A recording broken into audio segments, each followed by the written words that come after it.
186,000 milligrams of sugar in Crumbl's brand new drink. Crumbl just announced the launch of their dirty sodas. The question everyone is asking, why so? A beverage being 840 calories is insane. There has to be some law where they can't make something that preposterous to the human public for consumption. At some point, you're just drinking sugar. What are these companies' obsession with sugar? What if the most dangerous borderline toxic product ever unleashed on the modern food industry was explicitly designed to go viral, knowing damn well that you wouldn't even swallow it? Who is keeping Crumbl in business? Crumbl needs to be stopped. So everyone has been talking about this new drink from Crumbl Cookie that contains 186 grams of Guys, welcome back to the channel. Now look, we need to have a serious, deeply uncomfortable conversation about what the hell is happening to the internet, our food supply, and our collective grip on reality. Because we live at a time where everybody is perpetually exhausted. You wake up, you doom scroll through 30 minutes of apocalyptic news, you drink an iced coffee that costs more than a gallon of premium gas, and you try to survive until Friday, right? And so when the internet serves you a perfectly aesthetic pastel pink beverage in a cute little cup, your exhausted monkey brain goes, oh yeah, peace, a little treat, right? But what happens when that little treat is actually a weaponized biological hazard, mathematically engineered by corporate sociopaths to farm your outrage for freaking profit? Oh, crazy, right? I mean, it's alright, like, overrated as f*** in my opinion. I mean, but before we dive right into this whole diabolical, transparently evil marketing stunts in recent digital history, guys, do me a quick solid. Hit the like button and subscribe to the channel right now, if you haven't. This is how much sugar is in the new American Crumbl drink. Still going. Still going. Now let's talk about Crumbl Cookies, the horrifying reality of the prop economy and why millions of people are willingly paying to poison themselves just for a TikTok aesthetic. The world has gone mad. Like, what the freaking hell is going on? My time has come. So this all started the way all digital nightmares start these days, with a heavily curated, brightly lit aesthetic. You see guys, Crumbl Cookies is already a massive juggernaut. They built an empire on selling cookies the size of a freaking dinner plate that contain enough calories to sustain a medieval peasant through a harsh winter. But apparently, chewable sugar wasn't enough, guys. No. They needed liquid dominance. So guess what? These guys launched a line of customizable 32-ounce dirty sodas. Now, for those who do not know what a dirty soda is, it is a trend that originated in Utah, basically involving taking regular soda and aggressively spiking it with flavored syrups, pure heavy cream, and whatever else you can actually find to mask the carbonation. Crumbl has a new line of sodas called Dirty Sodas with over 46 flavors, if I counted correctly. Add a soda of your choice, and you have an unlimited option of syrups, purees, and creams. It was supposed to be a fun, harmless menu expansion, right? But instead, it became one of the most disturbing food controversies of the decade. And that was because people started looking at the actual math behind these drinks, and the math was terrifying. You see, the thing is this, the most viral drink on this new menu, a concoction called Crazy Cousins, which is an unholy mixture of Red Bull, Mountain Dew, and multiple flavored syrups, and some kind of thick cream, clocked in at absolutely insane numbers. We're talking about 840 calories, guys. Basically, 186 grams of sugar in one single cup. 186 grams of sugar. That is how much Crumbl puts in their new dirty soda drink. That would be the equivalent of consuming 2 pints of ice cream, 2 20-ounce bottles of Mountain Dew, 4 packs of Skittles, 5 cans of Coke, 6 bottles of Gatorade, 7 cans of Red Bull, 7 Snickers bars, 9 packs of Reese's peanut butter cups, 19 Krispy Kreme original glazed donuts, and 40 Oreos. Holy like, seriously, let's pause for a second, guys, because human brains are really bad at visualizing abstract numbers, and that's true. If sugar were a pop culture power scaling system, this cup is basically a cosmic level threat to your internal organs. It is literally the Galactus of beverages, arriving simply to consume your freaking pancreas. I'm talking about 180 grams of sugar, which is roughly equivalent to eating 19 glazed Krispy Kreme donuts back to back. It is equivalent of chugging 4.5 cans of Coke in one sitting. It is 46 literal teaspoons of granulated sugar. Guys, what I'm saying is this: if you sat your ass down at a diner and shoved 46 teaspoons of sugar into your freaking mouth, they would literally call a psychiatric ward. But guess what? If you put that same amount in a pink plastic cup with a cute logo, well, all of a sudden it becomes a lifestyle vlog, right? And yes, suddenly the internet wasn't just reacting with the massive usual, oh, that looks sweet. They were literally panicking. Honestly speaking, when you introduce a liquid payload of that magnitude into the human bloodstream, it doesn't just digest. Hell no, it literally detonates. That is how much sugar is in the new American Crumbl drink. They are legally selling that amount of sugar in one drink. This should be illegal. Why are Americans not protesting on the streets? We do not care. And to no shocker, the reaction from the medical community was swift, brutal, and incredibly alarming. You see, doctors, dietitians, and fitness creators flooded platforms like TikTok and Twitter, desperately trying to sound the alarm. Medical professionals were literally labeling the whole crazy cousins drink a metabolic disaster. We're talking about severe long-term health impacts if this kind of consumption becomes normalized. And seriously, you do not have to be a medical expert to know that the World Health Organization strongly recommends keeping your added sugar intake to under 25 to 50 grams a day. And this particular product, Crumbl, looked at the daily recommended limit, laughed at the face, and of course multiplied it by 7 in a single serving. Like, what the freaking hell were they thinking? You see, guys, if you were to drink this, it will literally spike your insulin so violently that your body practically goes into shock. We're talking about the fast track to insulin resistance, severe tooth decay, and type 2 diabetes. So logically, if you look at how the internet usually operates, you would expect, the massive wave of medical backlash to completely destroy the product, right? Oh, God help us.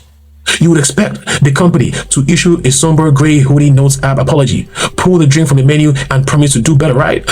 I already dislike Crumbl because the idea that you are giving a country that already has issues with obesity access to things that are able to clog their arteries faster than literally anything else is insane to me. And the fact that it's just so easily accessible and so incredibly bad for you. When they released the drink, I was like, okay, I'm not supporting that anymore. That's insane. That is not what happened, guys. The outrage didn't kill the drink. It acted as a lighter fluid. The drink's completely sold out.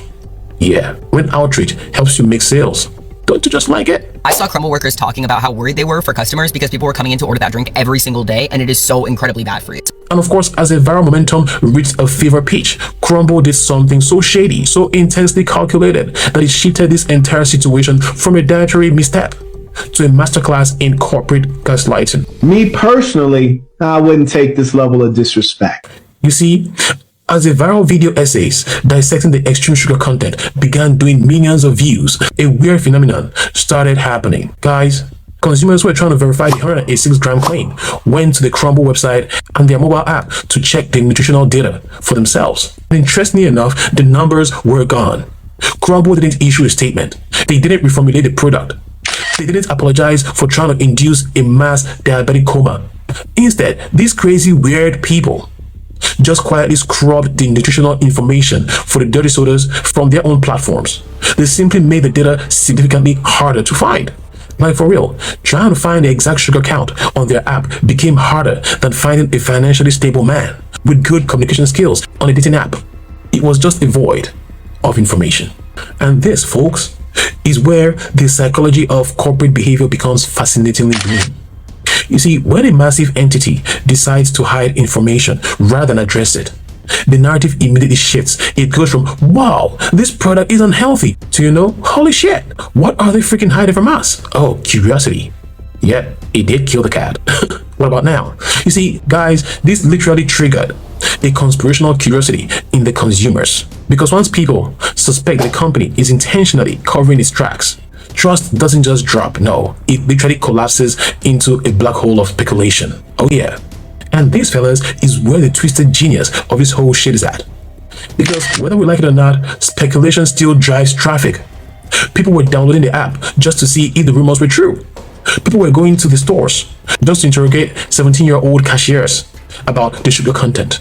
Ultimately, Crumbl didn't care why you were talking about them, as long as their name was in your freaking mouth. Crumbl, you got sodas and you didn't tell me? We got Butter Me Up. This is a root beer base, butterscotch and vanilla syrup, and heavy cream. Definitely very root beer. Oh, that's sweet. A little bit too sweet for me. Not a huge fan of root beer. 6 out of 10. And this is where things got even crazier. Because despite knowing the absolute biological risks, despite the entire internet collectively agreeing that this beverage was basically sweetening battery acid, guys, people did not stop buying it. Yeah, in fact, the lines, the queues of people wanting this would wrap around buildings. Basically, influencers and everyday consumers were driving 2 hours across state lines, waiting in the drive-thru for 45 minutes and buying 5 of these massive 32-ounce drinks at a time. And yes, TikTok, not wanting to miss a show, became completely saturated with the whole dirty soda hauls, taste tests, and first sip reactions. But then again, guys, if you actually watch these videos closely, a very disturbing pattern begins to emerge, because most of the people filming these videos weren't actually drinking the sodas. They would set up their own ring light, hold the aesthetically pleasing pink cup up to the camera, take one tiny performative sip, dramatically widen their freaking eyes for the thumbnail, and then, cut the camera.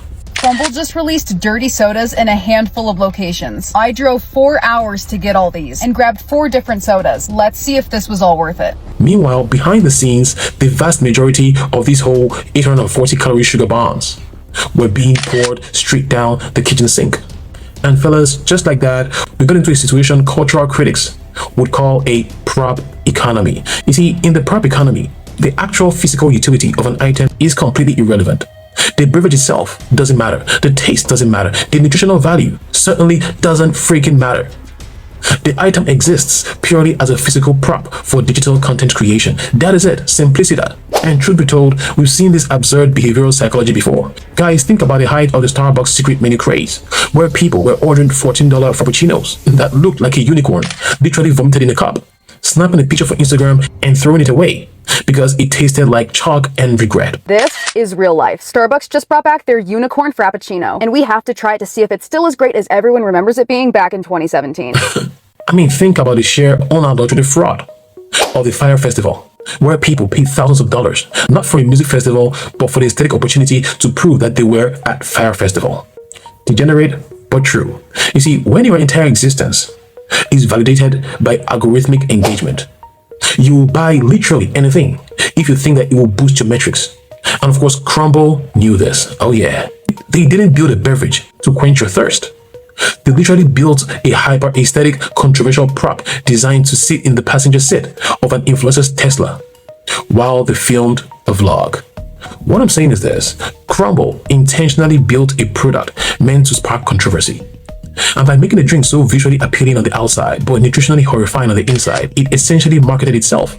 Every angry dietitian, every shocked commentary channel, every disgusted tweet, guys, it was all free advertising. The algorithm does not differentiate between love and hate. It only measures engagement. The more people screamed, "Hey, this is insane, nobody should drink this," the more the algorithm pushed the product into the feeds of people who thought, well, you know what?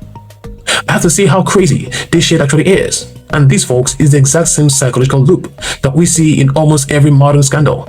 Think about the Balenciaga ad controversies. As we all know, back then, the imagery was profoundly disturbing. The internet erupted in absolute fury. And yet, the sheer volume of discourse kept the brand's name trending globally for weeks. Or take a look at the early days of Logan Paul. Every time he did something obnoxiously controversial, the internet tried to cancel him, right? I mean, we should have been done years ago. But sadly, what he only did was just amplify his visibility and drive millions of hate watchers to his own channel, paying his AdSense all the while doing this shit. And frankly speaking, when a brand embraces the absurd, they tap into a glitch in the human psyche.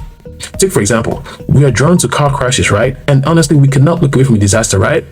And this was the type of advantage that Crumbl utilized. You see, these guys looked at the internet's landscape and realized that playing it safe gets you ignored.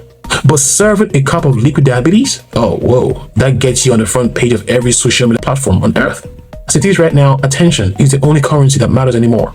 And nothing generates attention faster than something that feels objectively wrong. And honestly, as this massive biohazard is gaining more and more publicity, it is very easy, to point fingers at the executives at Crumbl as the villains for prioritizing profit or public health, or for hiding the nutrition facts, and of course, for engineering a product that is aggressively harmful to the human body. Yeah, it is easy to blame them for every single thing. And while I agree that, yes, truly corporations should be held accountable, because what they did was incredibly shady.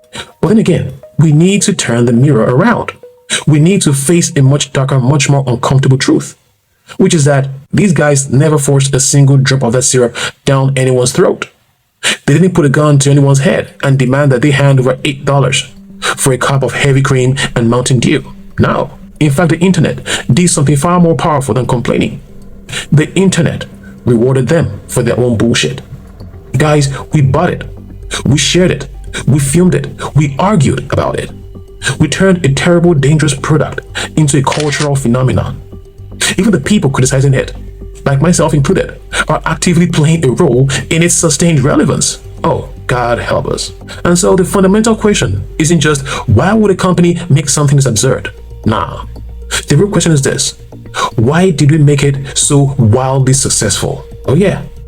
Because if a product this extreme, this scientifically dangerous, and is wildly criticized can still sell out in every zip code in the United States, then we as a people have to accept a grim reality. We are no longer living in a consumer food economy. We are living in a pure attention economy. We don't buy things to consume them. We buy things to project an image, to participate in a trend, and to stave off the crushing numbness of modern life for just 5 seconds of a TikTok clip. And in a system like this, the most shocking, controversial, ethically bankrupt product isn't going to be a failure. Hell no. It is going to be the gold standard. And Crumbl didn't just sell a drink. Nah, they sold a reaction. They sold a talking point. They sold a digital status symbol disguised in a pink cup. And you know what? The scariest part of this whole entire documentary, the absolute most terrifying part of the whole reality is this: we proved them right. We made it go viral. And we basically guarantee that the next company is gonna even push the limits much further than this one. Which is, as it is, damn scary.